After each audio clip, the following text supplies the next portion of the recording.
into the news. We're jumping into the hot topics of the week. And the first one up, this one I saw just about everywhere. Everybody was talking about this week, and that is Ninja and Apex Legends. Ninja is most notably the top player for Fortnite. He plays Fortnite. He's one of the top streamers on the Twitch platform, and news broke that allegedly EA had paid him quite the hefty amount in order to play Apex Legends. Right. And Jesus, I mean, the amount that they paid him, and this is all allegedly, nobody has come out and confirmed nor denied any of this, but what is it, like $1 million? Yeah, they say they paid him $1 million to play Apex Legends on his channel. Mm-hmm. I don't necessarily have this is an endorsement deal, right? It's like Nike paying LeBron or Adidas paying is it Russ Westbrook? I think is Adidas and Under Armour paying Steph for his grandpa's sneakers. So that's part and parcel, right? They paid him money to promote the game on his channel. He has something like 13 million Twitch followers, it's them reaching out to, and considering that he is a Fortnite player and Apex Legends is in that genre, it reaches out directly to a group of customers that they want to touch. Exactly. Yeah, so I don't have a problem with that. That's just part and parcel. It's interesting that they estimate that he makes something like $800,000 a month on using his streamers. So that is $1 million extra bucks. Ooh. Oh, okay, I can buy me a new car, whatever he does with his money. But I don't have a problem with it. It's definitely interesting that it's a new day, right? Because typically this type of endorsement deal is paid out to athletes, actors, actresses. Typically, a streamer getting this amount of money to promote a company's product is unheard of. This is definitely new ground. Yeah, definitely new ground. And a topic that we're going to be discussing further once we get into our long form discussion. I just found it interesting the amount that they gave him. Because and that's the most the biggest part of the story is how much they paid him. $1 million is that's a lot of money. Yeah, that's a lot of money, man. The thing is, if you look at his particular position in the streaming community, right? He is he's there. There's nobody. Who's the next one closest to him? Maybe what's his name, Dr. Disrespect, Shroud. Those Shroud, are all the top tier of Twitch streamers. Yeah, so again, it's just new. It's not. I don't really care. Have a problem with how much, because he's famous. He's crossed over to the mainstream, right? He's done commercials. Good Morning America. He's been on Good Morning America. He's been on. He's kind of crossed over. So I can see where they would want to do that. I don't see that as an issue. Me personally, I gravitated towards this story because it's opening new doors, right? So now somebody like Shroud or Dr. Disrespect or somebody else can also look for that type of, some maybe brand new up and coming streamer can look for that type of endorsement deal from a game. My only issue or my only question, my only problem with this would be, did Ninja disclose that he was paying Apex Legends because he was paid to? Now, if he didn't disclose that, that's problematic, right? Yeah. So if it's like, oh, look, I'm playing this new game. This game is great. And you're getting paid to say that and you don't disclose that, that's problematic. Now, if it says on there, sponsored by, he's playing Apex Legends and he has it plastered somewhere conspicuous, easy to see that sponsored by EA, it is what it is. So and I have no doubt that he had that it's plastered on his stream somewhere. Right. And I don't know. It's just that when companies go out of their way to pay these streamers and influencers these large sums of money, I don't know. It's a weird thought. I actually want to save my thoughts on that for the long form discussion. But the best thing to come out of this is that Apex Legends, seems to be a phenomenal game. I haven't touched it myself yet. But apparently it's very good. A lot of people are enjoying it. So, let's save the rest of the conversation for the long form. But, for this story, congratulations to Ninja. He doesn't need, congratulations or shots out from us. But, he's definitely making moves. And so are a lot of other, influencers. And we'll talk more about that later. But let's go ahead and get into the next story. We're jumping into some news coming out of Microsoft and the Xbox, and they have Microsoft had a couple of heavy hitters this week. Yeah, they had a couple of announcements that they got passed. So first and foremost, Xbox Live and its achievements are coming to mobile games, so you'll be able to get achievements on mobile games on both Android and iOS. Right. So yeah. So basically, they're building an SDK, a software development kit that's going to allow these mobile developers to implement Xbox Live features, friends lists, clubs, hero stats, family controls, achievements, gamer score, all of that stuff, and it's going to allow single sign-on with your Microsoft or Xbox account. So if you're an Xbox user, you already have an Xbox, you download whatever mobile game it is and log in with your Xbox credentials, your friends list is there. So all your friends that's playing this mobile game. Your gamer score is there. So when you get the achievements, it adds to your gamer score. If you're in clubs, it shows you all of that stuff. So I mean that's cool. And it's again, Satya Nadella, who's the CEO of Microsoft, is his whole grand scheme where he wants Microsoft as a less as a piece of software and more of a platform that it's everywhere. I mean, that goes back to him putting Microsoft Office on iPad and Mac. Years ago, that was unheard of. Now it's we want Microsoft everywhere. Exactly. With achievements coming to mobile games, my first question is: are these going to be, like Microsoft, like it's going to be in-house games, or can there be Xbox achievements added to like any game? In any game. Any game. So it's a software kit, and on top of it being on any game, so like my Marvel Strike Force game that I'm playing on mobile, they can add achievements to that.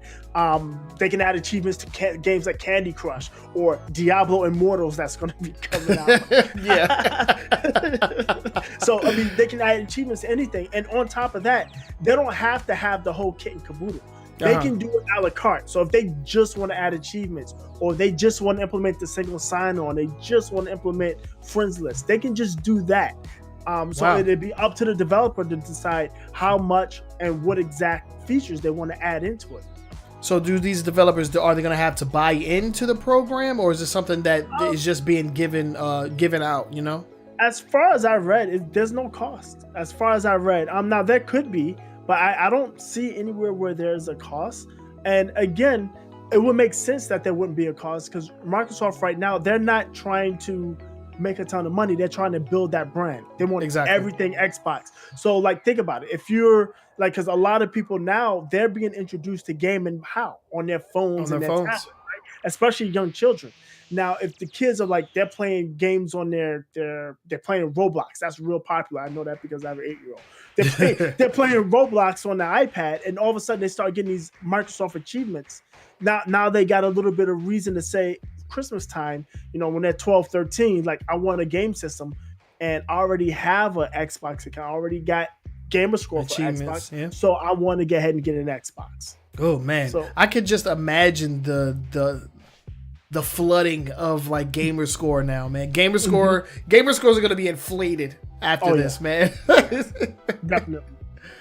But that was the first thing that came to mind. I was like, man, rest in peace to like legit gamer scores. Like it's a wrap, man.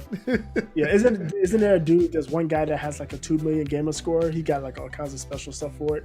I wish that was me, man. Yeah, I achievement hunted back into the 360 days, but I'm good.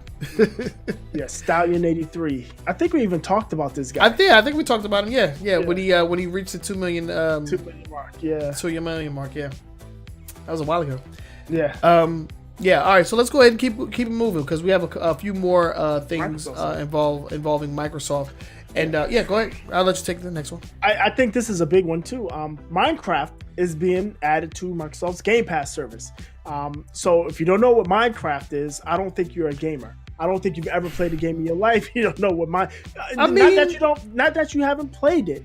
Okay. That you don't know what Minecraft is. Okay, yeah. You'd be hard pressed not to know what Minecraft is. Right, as a gamer, right? As a gamer. You are aware of Minecraft, even if you haven't played. I've never played Minecraft, so I know exactly what it is. I've dabbled. Ruby Rose, thank you for the host. I appreciate it. And shout out to anybody coming over from Ruby Rose's stream. How you doing? Welcome to the stream. Yeah. So. But no, this is huge. Right, because I mean, Minecraft boasts something like 90 million active accounts somewhere out there. So yeah, there's a ton of people, but for them to add, it just adds more value to Game Pass when you put something like Minecraft, because you could walk into an elementary or middle school and you say Minecraft, people know what that is, right? Yeah. So I mean, it just adds more value, and they continue to add value to the service, from adding, first day and day release of some third-party games, like when we talk about was it Ori, the second version of the sequel to Ori and the Blind Forest. That was gonna be on Game Pass. I cannot wait for that game. Oh, and it was an Ori and the something of light, something like that. I can't remember what it's called. What the subtitle is. I think it's something like that. Yeah, can't remember the subtitle. And then, when they put all their first-party games, Crackdown 3. And I mean, that's how we played it, right? We played it using Game Pass. I don't think I could have spent $60 on that one. Sorry. The Forza games, and when Gears of War comes out, and they've got all the Halo games on there. I mean, it's already a good value, and they just keep continuing to add value to it. And speaking of adding value, let's move on to the next topic here in our Microsoft block, because now there's an app that's going to allow for PC streaming to your Xbox console. Yeah, that's kind of dope. It is. They're using Miracast. It's like an open source type Chromecast or Apple AirPlay type service. And you download the app, you pair your PC, and off you go. And it's whatever game you have installed. You don't have to be playing through Microsoft Store or anything like that. So that's cool. I don't know. I guess for me, I don't have a use case, right? Because I have nice big screens for my PC. I have a big screen for my TV. It doesn't matter.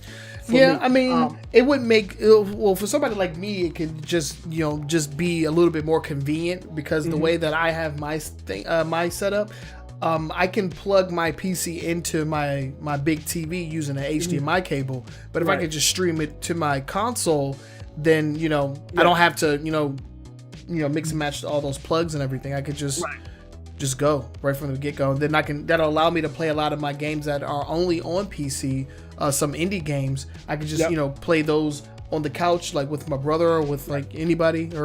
And what is really cool about it is the app also allows you to use your Xbox controller. Yeah. So it's seamless integration that way. So I mean, especially if you're already using your Xbox controller on your PC anyway. I mean, it's just another step. I think it's cool.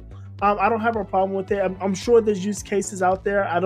It's not a use case for me. I would prefer to go the other way. Let me stream from my Xbox to my PC. Well, they do allow you that. Yeah, play anywhere. Yeah. For some titles. No. I thought there was a streaming, just like remote play. I'm pretty sure there is a remote play. We might have to investigate. I'm gonna have to investigate that. But it's just one of those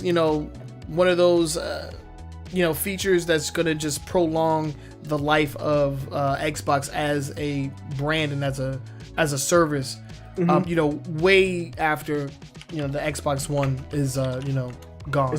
Right, exactly. Yeah. And last but not least, we have one last story out of Microsoft, and that is the Master Chief Collection, because it is finally, after so long, going to be coming to PC with full keyboard and mouse support. They're going to have some other features like HDR, 4K support. So you're getting the whole kit and caboodle.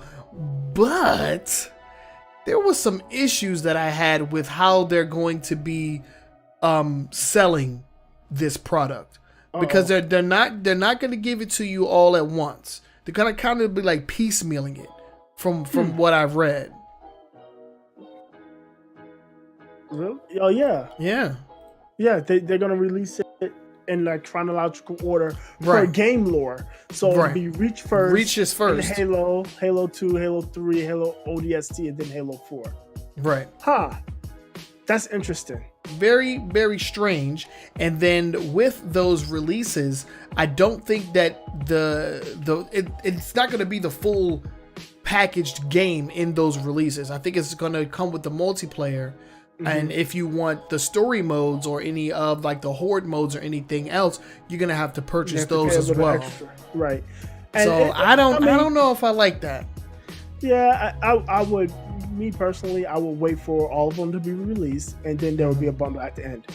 That's how it's going to work. That's how it usually works. Or you know, when this actually releases, maybe they will have a all 6 game bundle. You know, we don't know as of right now, but from the looks of it, it looks like they're going to be just releasing everything, you know, one at a time, and then maybe after that you can get all 6 at a discounted price. I'm not exactly sure. Right. It is a little strange. Rich, how you doing? Welcome to the podcast. Yeah, it's a little strange. I don't know. And will this support the Play Anywhere? Because this, in addition to being a Microsoft game, it's also going to be on Steam. Right. There's there's no mention of the Play Anywhere. I didn't see that mentioned anywhere, and that was something I did have a question about. I was wondering about, considering it's just out there. I mean, that Play Anywhere features out there, and it's out there for many of Microsoft's first party games. So I didn't see that mentioned anywhere. It doesn't make sense that it doesn't make sense at all. But you know, we'll see how that goes. I don't know. And then also, there's no mention of Halo 5 being released on the PC with this particular bundle or this release set. So I don't know. People have been asking for it for years and years and years. People who've long left Xbox for PC or for PlayStation, mostly just for PC. And you know, they've wanted to play their Halo game, so now they're going to get it. I don't have a problem with it, and they seem to be happy because for some reason they flooded 343 Studios with pizza. They kept sending pizzas to the studio that's going to be releasing this, and as an appreciation to finally getting this game out. So somebody's happy.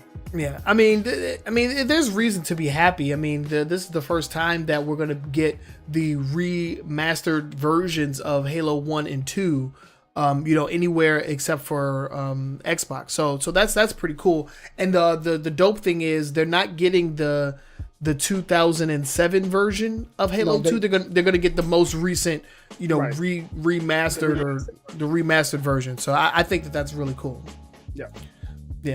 Yeah. So a lot of news out of Microsoft. We want to know what you guys think down in the comments. So let us know. You know, let your voices be heard, or I guess your messages be read. I don't know. Let us know what you think. Richard, they did learn from Activision and EA. Remasters is a ton of money in it. Re-releasing your stuff. What? You can make money off of that? Exactly.